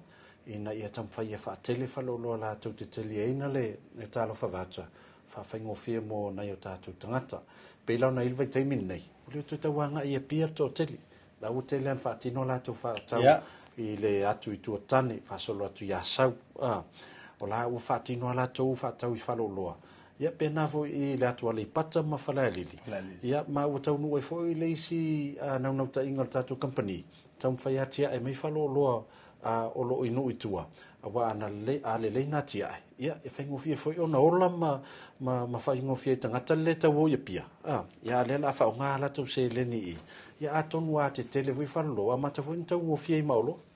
Mana ia vai liu le wa e sauno ia ilo fionga Leaupepe tūlanga o le developing po le atina ina o fale o loinu tu ba e ile vai nga wo mai tau ina lo vai samo o tele ina fale o lo foi nei a inga sa mo la vai sa o miola tu falo bi wa makan kau kilo ni ngai sai nga fo io tu wa matan ti tu fa pena pe nga o fa kua Kilo le po ise se unga li sainga po se sainga la ko ye faya va to mo so to lo I le afio anga e lau te atu pe wa amata na tilo le mentality le mafo pe na o na nei foi tanga tanu ai o te lo la tasi le vai ngole fe so ni tele pe a tatala la le talo fa te le fro lo ma o le te lo foi fa ta watu e te yo I lo vai ngale lo fo la pe O te mutua langolango ina tu langa lea asat ma peiona amata mani nei tautua. Sa mātu mana e whaatino ina I mwhaiona tia e mei whalolo a inga inu I tua. E uila wa e whainai whalolo le ua whapesili le avero lato whalolo e lisi a ngā e isi whai pisinisi. Peona iei nai pisinisi saina ia. Ia ae mātou te tamwhaia. Ina ia a tele a se o se aru. E mwhai fo ia le ainga sa mua I ona whaatele latou a whaleoloa. Ona e mana o tūlanga le tātou talo whawauta. Mantua, Samoa. Nā o tangata I Samoa rasa mwhain whaatau le whaleoloa. Mau alo le avanoa te tala mai le talo whawauta. Le la mwhai ona whaonga mai tangata I fafu. O latou anu. E mau waisi a latou customers. Ia peila le... O tūlanga nai whawhiwhi nei fui. Le alua lui luma tātou tūtua. Whawhaingo whiwhi na sosoani nei tātou tangata. Ma lo whawhitai Leaupepe. O lea sa ma whaatara noa nei ma le whionga I Galumalemana, le whionga le JP, Justice of the Peace. Ona foi o se au nanga ma se whainga mea lofa mosi ainga foi lea na a whaatia mai me se foi le tūlanga sa tupui I manono. Ai o le vai sua o te fia mana o te tai ia ile ta o leana ta ua fo I le fionga I le aloli I si ainga sia e le ngata ia tingi pusa so swani la valava o vainga umo le ala foatu ai o le anta usa ili fo ile au onanga oni fale o loa e mawhaiona whaatau o tuai tūlanga o ka ngā leisa, ka ngā suka, ka ngā whalau mata e so swani e la vesi ainga lea e mawhai la ona e whalau tele le tūlanga wai le ia la si o nganga o le tamatau ia I le fionga le loli. Na o le tātou tālo whawauta ma le Pacific Fori lo fionga Leaupepe. A se tā e whaingofia le tūlanga. O na o lai ia tātou whalolo peo a liki hoseo. O lai ia le whamajou. E vai taimi fo o le pipisi o le misela I Samoa. Ia sa iei fo ia whala putonga. Na lato whangaina tālo whawauta. E lafo atu ai le ma au fo o Leatinuu o lo fia sosoani I nai whala putonga ia tau e whaingofia fo lana na whaatino ia tūlanga lea e paual mea o le fia whailoa po ai tangata lei Samoa e taunuu me eif sosoani ia wai paual mea mana mea le numero lan telefoni pe fia la le whaingoa voucher se taunga ave le voucher ia aliki mo me tau mafa ave le voucher CCK mo lava lava ia au le ia le accountability fo le mo umali city o tangata sa ave ia whaingo fia fo iona whailoi nei tangata lo sosoani mai le mea la sa whaanga ia la tau sosoani ma nei te lele vaenga le na o ele te whaafoka mai a whape fo ua mūlo loto o whamanu ina lo whina lo le whaatara noanga me se fo I o si ainga le tofina I Atalelei ia e kaure a mwhana so tai mai le lei e alu fo le rol tanto website na lo so tai ia whape me siata longo atu si vaenga le o le la o whaia tua le la tau whaatau whaonga ina le tātou tālo whawauta e le lei whaatama lea e alu sao ale o lo tūlanga o lo i lo mo mianga ia me se fo i lo vale alofa mo se ai ngai Samoa. E sisi vai nga be se Sofia Fiola se tūlanga sa ia ile tilo atu le au langa ma le whaatupula ia i teimi o Sofia Fia. Sa pisi lava le tātou tautua ona mantua o le telefo ia somalolo sa tapunia tele o au nanga la fotupe pe paulo la wala sa faingofe fo ina yo tātou tangata ona toi sosoania toi nei ai ngi Samoa me se lave teimi o somalolo o le asosa ona le sa tuol Christmasi ai la stona ia o le asosa tu asmalolo la songfua ia to tele la tau paulo la wala sam feona sosoani ai ngi meta mafo tongi no cash power ia o maisia mau fatau to la na mana ia lava le alu fo yo o fanga solongo tatu tau pa vanga sa ia sa le malolo la tatu finga luanga o na mantua ele na New Zealand o la fa tau me foi ia Australia o America o le se senga lau taimi ia e taimi lo feala le vanga la ia la tau mo e tatu vanga ia i mai lo ia le ele mo e malo su ia mena le lo me le si vanga le ia ai fa fitaia foi la o fio ko wala ngai o no ba ave foi la o nanga be wale o fa tapula ia ile tu la ngai tali ile o telefoni e o foi te mo va ve au ma fa fia ele o fa ia o la tu fa wala o telefoni ta ia no tu la ngole o nanga na ia le na ia fa tasia ia telefoni o pisinisi ma me le pisinisi Oia lea, ona o le tātaimi, ka o mai asir ka onga. Wa maua tala mai le tātou wa onga o matua, ale vavele si au vaenga le mai mo mai e auna le maua ni o lantou o vanoa, lo fiona Leaupepe.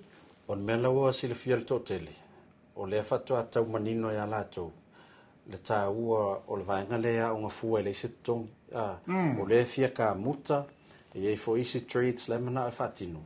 A le wala tolone a alu le Oceania Career Academy po le OCA a fai te si senator no famau ia ele se tu petongi o le pili fuli ele se student loan te po le foi le a graduate mai ele se me te peia ai le ngata na la fo wala toiloa em fai le OCA na palai le student allowance so na lo wa onga ai mo foi lo tupe so swani ia oi pawal mea e commit fai level 3 sfulua masina sfulua masina teimi o le aonga ia sfulua masina e graduate molo certificate level 3 e mawhai ona talia le certificate na iso se vaenga lava New Zealand so company ka muta whai ona ngava ai level 3 na o lea ma te whailoa tu lava ma le whionga i Leaupepe. Wa le whionga i Leaupepe o iore so upu mai o le tātou a onga lea me se la unanga le fono ia me se fo ilo nei tangata ai ole ata whailoa lava me se o